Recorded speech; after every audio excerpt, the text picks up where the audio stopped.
Welcome back, everyone. This is Jason, aka J-Bone of the Ramblin' About Wrestling podcast, right here to bring you my J-Bone's botched up pay-per-view previews. It sounded good in my head when I said it to myself. I don't know, whatever. But yeah, we're gonna go over the card of Extreme Rules and just go over each match, talk a little bit about it, and I usually do these a lot earlier, but we're just doing a last minute one and throwing it out there for you guys. Uh, it should be on paper. This actually does look pretty decent. I mean, it doesn't compare to WrestleMania. WrestleMania was pretty darn good, but this cat hair. Sorry, cat was just on me. Um, and there's nothing more extreme than cat hair all over you. I need coffee. Um, so yeah, let's kick it off with the kickoff show.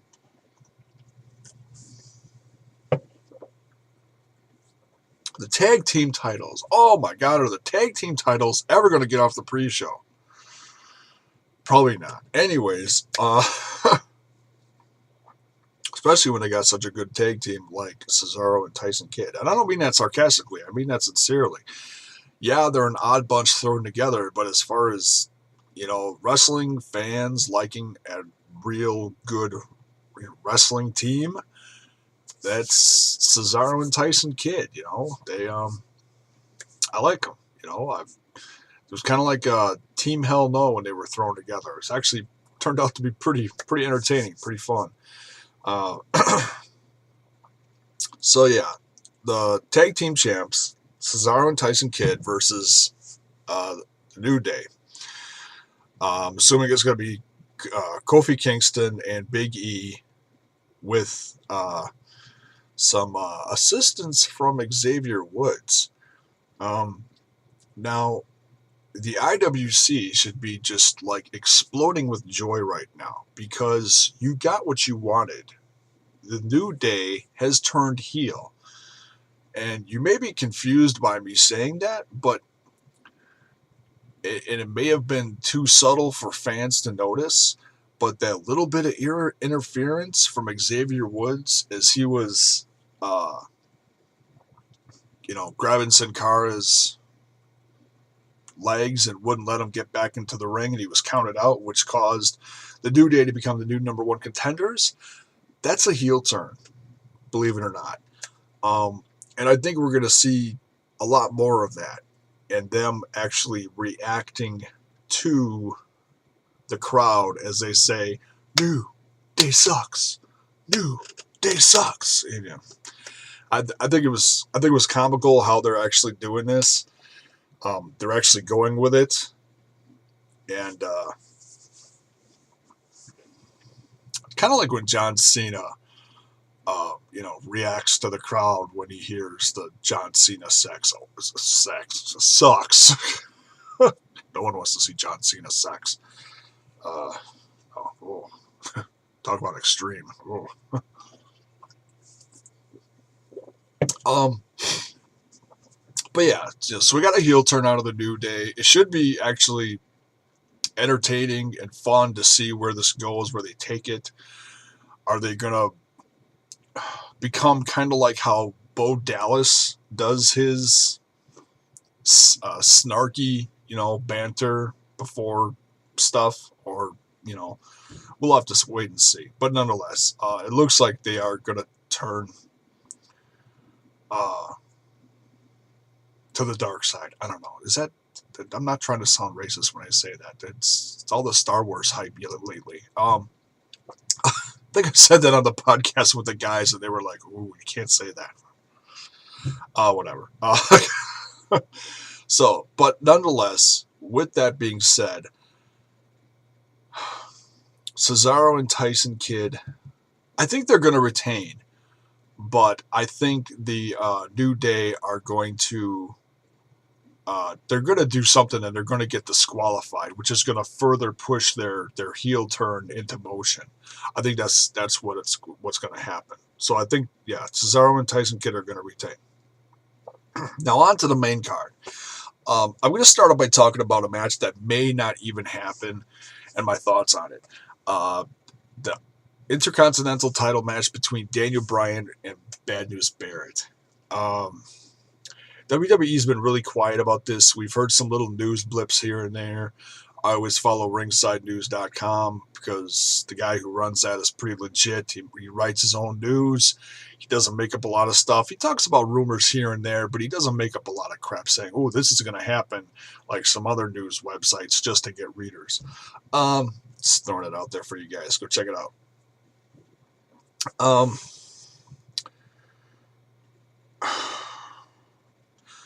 I really hope Daniel Bryan is okay to defend his title. And, and does have this match. Well, I'll go both ways on this, just for argument's sake. If they do have a match, I sincerely think Bad News Barrett is going to take it from him. And because he even announced on this last European tour that when he's done with his run with the WWE, because of his injuries and all the things he's been going through this last year, he's going to retire from wrestling. Well, he's either going to retire from wrestling or he's going to just leave the WWE and go back to independence and just do like a part-time thing there. Or whatever he does, he's going to be done with the WWE. I'm guessing relatively soon. I'm not sure when that is exactly. I'm guessing within the next year. So he wants to go out strong. So I'm guessing that if he is going to be done soon, they're going to make him champ. They're not going to make him world champ. Although I wouldn't mind that. I like Bad News Barrett. I was never real fond of the whole bad news part of it. But I always thought he was a good wrestler, a good talker, and I think he, deserves a chance, at being champ. Although I'm very fond of Seth Rollins being world champ right now, but we'll stick to the IC thing for now. If Daniel Bryan is not able to defend his title, what I'd like to see is some kind of gauntlet to see who's going to face Bad News Barrett. Make it like another ladder match. Throw a bunch of guys in the ring together. Kind of like Mania, but maybe not quite as extreme. Well, it is Extreme Rules. Why not make it extreme again? Yeah, what the hell? Make it a big-ass, crazy ladder match. Put the title at the top, hanging above the ring. And have another crazy throwdown ladder match and, give it to Wade Barrett so he can be champ on his way out of the WWE and give Daniel Bryan some more time off. Unfortunately, his health issues have just not improved. And, but maybe they have. Maybe they're just keeping this quiet to make the fans really wonder what's going on. Maybe he'll come back strong at this pay-per-view and kick Wade Barrett's ass. I don't know. But, so that... This match itself is like a big question mark, so I really don't want to go either way on it. I'd like to see Bad News Barrett win, but I'd be fine if Daniel Bryan came back strong and retained and, completely squashed all the questions about his health. We'll see what happens. We just got to be patient and wait, I guess. Next, the United States Championship match. John Cena defending his U.S. title against Rusev with Lana in a Russian chain match. Now, I'll give the WWE actually a little bit of credit for this because it sounds like they're actually doing something somewhat original here. Somewhat. I say somewhat because it's kind of like a bull rope match, only different, like more extreme, because it sounds like they're going to be chained together like in a bull rope match. They're going to use the chain on each other like you would do in a bull rope match. Whip each other, tie each other up, choke each other or something. But you got to hit all four corners of all four turnbuckles consecutively to win the match. So that's pretty cool. I actually like that idea. And, this one could actually get bloody, honestly, hit each other in the head a couple times with the chain. That blood's going to flow. Or even whip each other with the chain a few times. That blood's going to flow. Yeah, but I don't see John Cena losing this title. I think he's going to keep this title for a while and keep this title. I think they're trying to put some worth back on this title. Not that the last few title holders have been bad. My favorite was Dean Ambrose, of course, but as far as the last few years, but yeah, I don't see John Cena losing this. I think he's going to come out strong and really give Russia a kick in the ass. So John Cena's going to win this one. Next, last man standing match: Big Show versus Roman Reigns. Man, if I heard, if I had a nickel for every time I heard someone from the wrestling fans around social media saying they really don't want another Big Show versus Roman Reigns match, I'd be a millionaire, really. Roman Reigns certainly needs a win out of this match. He really does. Coming out of WrestleMania, being defeated in the WWE World Heavyweight Championship match, I personally think he should be in that match with Randy Orton and Seth Rollins. So I'm hoping that Roman Reigns comes out of this match strong, completely destroys the Big Show, and ends up proving himself to being thrown back into the championship match for the next pay-per-view, which is actually coming up in 3 short weeks. I hate it when I really hate it when they rush these pay-per-views. They did that a few years ago. They did that like with 3 or 4 pay-per-views in a row. I had them like 3 weeks, every 3 weeks consecutively. And the build-up for these pay-per-views were just crap. So, I really don't see a lot of new stuff coming out of this pay-per-view, but we'll have to wait and see.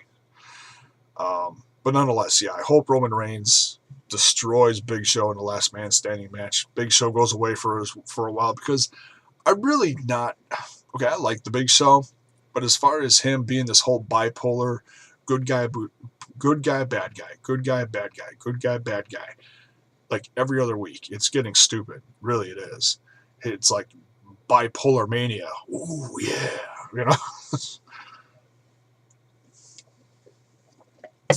it's getting old, and I'm sure he is actually going to be retiring soon. But nonetheless, yeah, I'm tired of it. So yeah, Roman Reigns, please destroy the Big Show, please. Next, what the heck? Yeah, we'll talk about the Divas title. Not a whole lot to talk about here. Naomi turning heel. I've got a feeling this is going to lead up to something. I'm kind of hoping it leads up to something bigger. Hard to tell what. But it's as much as I'd like to see Naomi actually win and get the title off of Nikki Bella, because I'm tired of Nikki Bella. The true wrestling fan that I am, I really have no one to cheer for as far as this being a good wrestling match. Nikki's not that great, and Naomi's not that much better than Nikki. Although the big booty bop for a finisher is kind of heelish, so whatever. But I don't really see Nikki losing the title in this one. So, if Naomi did win, I could see someone new like Charlotte showing up and, trying to take the title off of her, as kind of like Paige did last year, surprise everyone, make a debut and take the title. I'd like something like that, but I don't think WWE is that smart, unfortunately. But yeah, Nikki Bella's going to retain, and woohoo, Bella Madness, run wild. Yeah. All right, what's What's next here? Here we go. Probably the most extreme match of the night. No, not really. But bear with me here. The Kiss Me Arse match between Sheamus and Dolph Ziggler. Well, Jason, why do you say this is going to be the most extreme match of the night? Ladies and gentlemen, what is more extreme than Sheamus completely clobbering Dolph Ziggler, pulling down his trunks, and making Dolph Ziggler kiss his arse? Keeping it PG here. If I got to see Sheamus's glowing white arse, that's going to be another, 5 months of therapy for me right there. I'll have to disappear for a while. Put me in a little padded room somewhere. I don't want to see that extremely, extremely white Sheamus ass. I don't want to see any ass kissing. We had the Kiss My Ass Club with Vince McMahon. I was in 10 years of therapy for that. I don't want to see that again. We saw Ric Flair's bare ass in that cage match years ago with Randy Orton. I was in therapy for 5 years for that. No bare asses. Please. No bare asses. Maybe Lana. Anyways.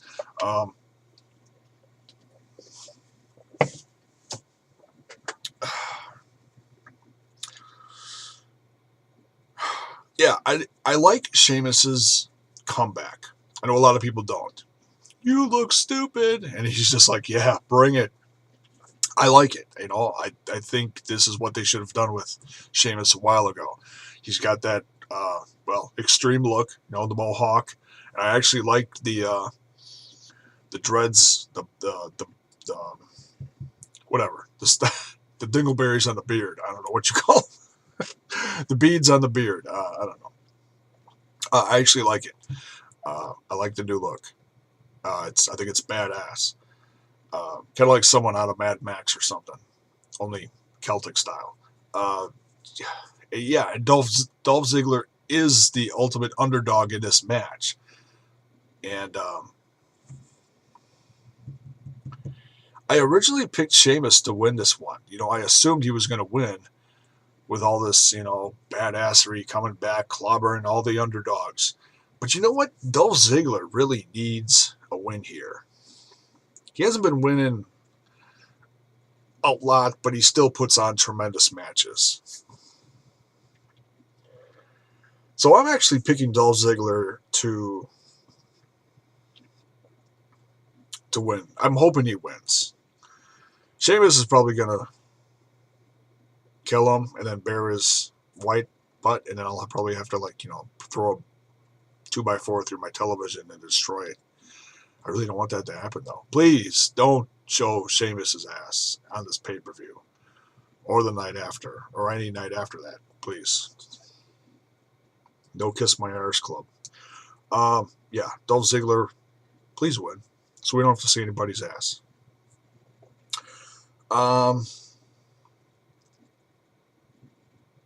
Chi-Town Street Fight. Dean Ambrose versus Luke Harper. The build-up for this, as some of my friends, my brothers in the Ringside Ramblers, the Rambler About Wrestling podcast, are not big on this match. This match, however, does have the potential to bring the house down and become the most extreme match of the night and define Extreme Rules. These two do have history in CZW. These two do have history in, I believe, Dragon Gate USA. So this is not the first time these two have met in the ring. And these two also have history back when it was Shield versus, Wyatt's, Bray Wyatt, Luke Harper, Eric Rowan. Remember that from last year? Wait, was that last year? I think that was last year. I think so. Anyways. Yeah, I believe it was. Back when the Shield was doing a lot of 3-on-3s. And for me, that was tremendous. So to see a little bit of that again between Dean Ambrose and Luke Harper, and continuing from, years ago when they had a feud. This is not going to be the world's greatest wrestling match. This is going to be a brawl, okay? That's what we're going to see at Extreme Rules. And I hope these two really just burn the Allstate Arena down around them. Totally. Just bring it. Bring the Extreme Rules Chi-Town Street Fight match. As far as who's going to win, Dean Ambrose desperately needs a win out of this. Nothing against Luke Harper. I love Luke Harper. I love his character. I'm okay that he's stepped away from the whole Wyatt family thing. He's a great giant, can move well, and will continue to prove himself in the future. I have no doubt about that. But Dean, man, you want to talk about the ultimate underdog? It's Dean Ambrose. Even though he put on a hell of a show at WrestleMania, he didn't win. He lost a lot against Bray Wyatt. He lost a lot against Seth Rollins. So over the course of the last half year to a year, he needs a win here desperately. Because all he's been doing is losing, And when he does win, he loses so much, people don't remember it. I don't remember the last time he won, honestly. Dean Ambrose needs a win, so I'm hoping he takes this one. And, just come down to the ring with a kendo stick, looking like a badass Jedi from hell, Just do it, kick his ass, win.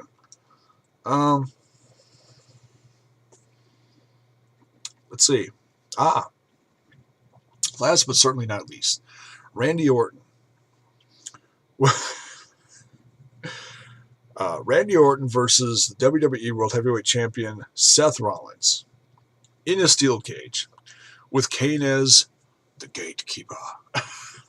Which,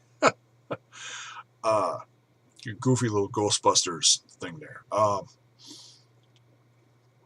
So who's going to be the Keymaster? I'm sorry. I'm an old nerd, so that's little stuff like that cracks me up. Go watch Ghostbusters. You'll get it. Steel cage match.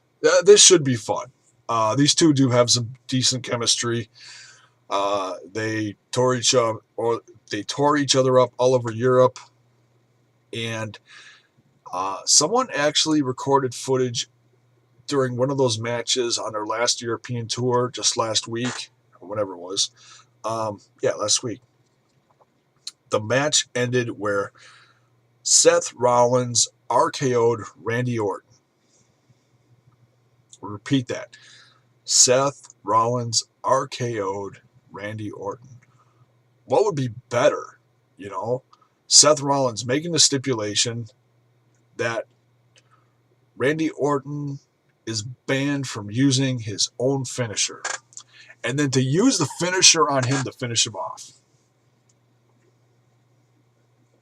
I like that. I like that a lot.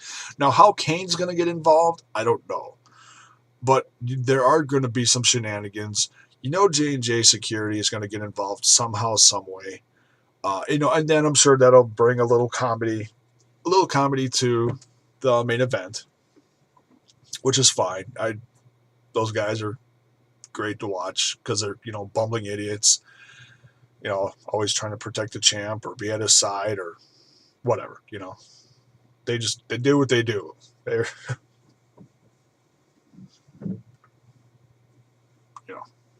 J&J Security.